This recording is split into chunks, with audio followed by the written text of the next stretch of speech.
বঙ্গোপসাগরের সৃষ্ট গভীর নিম্নচাপটি উপকূলের দিকে অগ্রসর হয়েছে।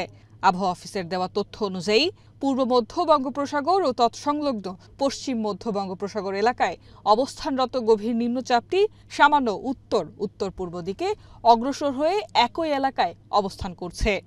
চট্টগ্রাম, কক্সবাজার, মোংলা ও পায়রা সমুদ্র বন্দর সমূহকে ১ নম্বর, পুনরায় বলছি ১ নম্বর দূরবর্তী সতর্ক সংকেত দেখিয়ে যেতে বলা হয়েছে এবং এটি আজকে বিকাল নাগাদ ঘূর্ণিঝড়ের রূপ নেওয়ার সম্ভাবনা রয়েছে।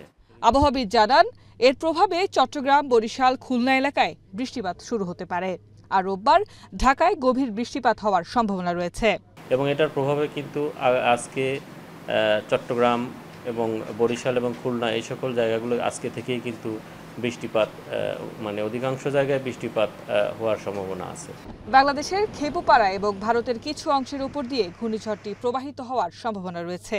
খেপুপাড়া এবং সাগর আইল্যান্ড যেটা ইন্ডিয়ার, তার মাঝখান দিয়ে যাওয়ার সম্ভাবনা রয়েছে। এর ফলে আপনার খুলনা এবং বরিশাল এবং চট্টগ্রাম এই ৩টা বিভাগের যে উপকূলীয় জেলা বিভাগগুলো রয়েছে, তার যেগুলো উপকূলের কাছাকাছি জেলা রয়েছে সেগুলো কিন্তু বেশি এফেক্টেড হওয়ার সম্ভাবনা আছে।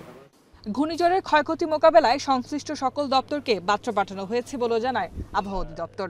এখন ১ নম্বর সিগন্যাল আছে, পরবর্তীতে যখন LC3 দেব, লোকাল কস্টনারি সিগন্যাল নাম্বার 3, তখন কিন্তু আমরা উপকূলের কাছে চলে এসে নিরাপদ স্থানে থাকতে বলবো। H M Mitu, Asian television, Dhaka.